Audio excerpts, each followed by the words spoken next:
Amityville Horror. It's a young couple in their 30s with 3 children they live on. Father Mancuso referred to a slip of paper, 112 Ocean Avenue. That's the Defu house, one of his friends said. No, their name is Lutz, George and Kathleen Lutz.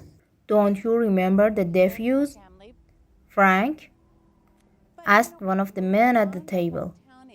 Last year, the son killed his whole family, his father, his mother, and 4 brothers and sisters. Terrible, terrible things. It was a big story in all the papers. The priest tried to think back. He seldom read the news when I picked up a paper, only looking for items of special interest. No, I really don't seem to recall it. Of the 4 men at the table, 3 were priests, and they somehow didn't like the idea. The consensus was that he shouldn't go. I must. I promised them I'd come.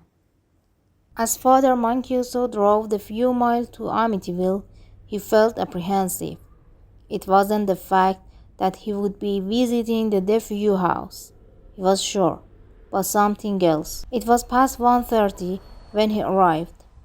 The Lutz's driveway was so cluttered that he had to park his old Ford on the street.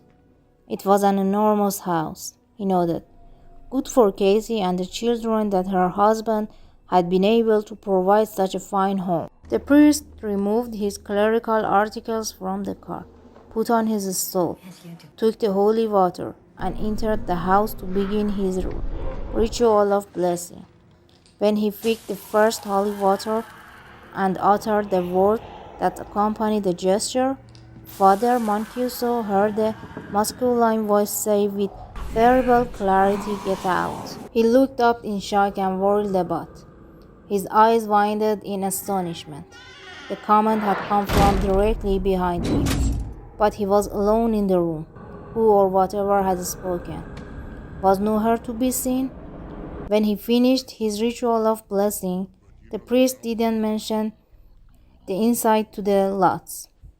They thanked him for his kindness, asked him to stay for supper, such as it would be the first night. He politely refused, explaining that he planned to have dinner with his mother at her house in Nassau. She would be waiting for him. It was getting late, and he still had a bit of a drive. Kathy really wanted to thank Father Mancuso for his contribution to the occasion. George asked if he would accept the gift money or a bottle of Canadian Club, but he quickly refused, stating he couldn't accept gratuities from a friend. Once in his car, Father Mancuso rolled down his window. Repeated thanks and well wishes were exchanged, but as he spoke to the couple, his expression turned serious.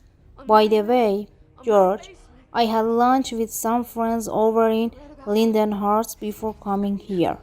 They told me that this was the Defu home. Did you know that?" "Oh, sure. I think that's why it's such a bargain. It was on the market for a long time, but that doesn't bother us at all. It's got the best of everything."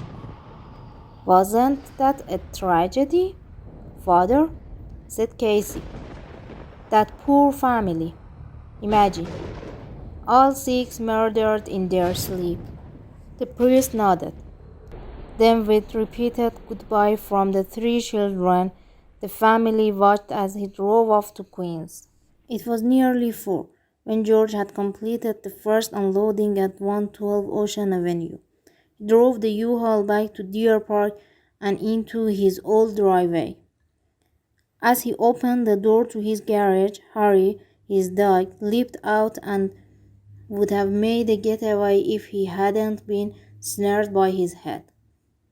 The fast and steady half Malamute, half Labrador Retriever had been left behind to guard the rest of the family's belongings.